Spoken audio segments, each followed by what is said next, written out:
Bro super bro. நீங்க Tamil player 4 பேர் எடுத்துட்டீங்களா ப்ரோ டீம்ல? இனிமேல் ஜிடி குஜராத் டைட்டன்ஸ் வைக்காதீங்க, ஜிடி குஜராத் தமிழன்ஸ் வச்சிருங்க. எப்படி ஐடியா? ஆமா, பால் கொடுங்களேன் பவுலிங் பண்றது. பவுலிங்ல வேணா, சும்மா நில்ல. பவுலிங் கிடையாதா? சரி அப்ப பேட்டிங்கா கொடுங்க. பேட்டிங் கிடையாது, சும்மா நில்ல. ப்ரோ என்ன ப்ரோ பவுலிங் தர மாட்டீங்க, பேட்டிங் தர மாட்டீங்க, சப்ஸ்டிட்யூட்டாவும் இறக்கி விட மாட்டீங்க. அப்ப நான் ஏன் ப்ரோ இந்த டீம்ல இருக்கணும்? ஏய், நீதானே நம்ம டீமோட லக்கி சாம். ஆமா, நீ சாம்பியன்ஸ் கப்ல இருந்த கப் அடிச்சிட்டோம், ஏசியா கப்ல இருந்த கப் அடிச்சிட்டோம், ஏசியன் கேம்ஸ்ல இருந்த கப் அடிச்சிட்டோம், பார்டர் கவாஸ்கர் டிராஃபில இருந்த கப் அடிச்சிட்டோம். அதே மாதிரி இப்ப நீ நம்ம டீம்ல இருக்கறீனா, நம்ம டீம் கப் அடிக்கும்ல, அதுதான். அப்ப கப்புக்காக மட்டும் தான் வச்சிருக்கீங்களா? ஆமா, விளையாட வைக்க மாட்டீங்களா? நான் அந்த டீம்ல இருக்க மாட்டேன், நான் போறேன். ஐயோ என் லக்கி சாம் போகுது, என் லக்கி சாம் போகுது. வந்து என்ன நீ பேட்டிங் முடி. வேணாம் ப்ரோ, பயமா இருக்கு. இதுக்கு தானே உன டீம்ல இறக்கதே இல்ல.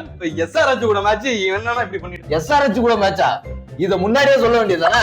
முன்னாள் டீம் அவனை விட்டு வெளுக்கலாம் பாரு. போடு போடுறா.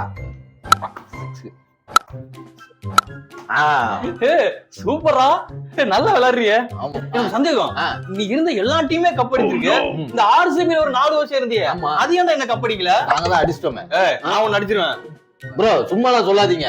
நான் அந்த ஆர்சிபி உமன்ஸ் டீம் விளையாண்டாங்கல்ல, அப்ப அங்க சப்போர்ட் பண்றதுக்காக இருந்தேன். அவங்களே கப் அடிச்சிட்டாங்க. ஆனா இவங்க மட்டும் அடிக்கல ப்ரோ, ஆர்சிபி டீம் மட்டும்.